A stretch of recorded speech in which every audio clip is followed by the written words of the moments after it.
Greene Tweed made his stator vane out of thermoplastic composites. Now, if you're not familiar with what a stator vane is, look at the front of an engine. What you will see are the fan blades, and right behind are the stator vanes, which are stationary, non-rotating airfoils.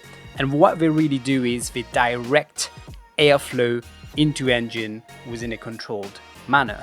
Historically, these parts were made out of metallics, but what Greene Tweed did was a hybrid approach, where they use in their case their discontinuous long fiber material, which is inserted into the mold tool, compression molded, and that material will flow into the tool and mechanically grab onto that 3D printed leading edge to give us a near net shape part.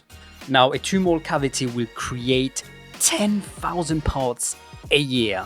So the volume opportunity here is really high, and there's also a weight saving benefit. If you want to learn more about Greene Tweed's journey of how they went into making this, go check out the article on Composites World, where they tell you the whole story.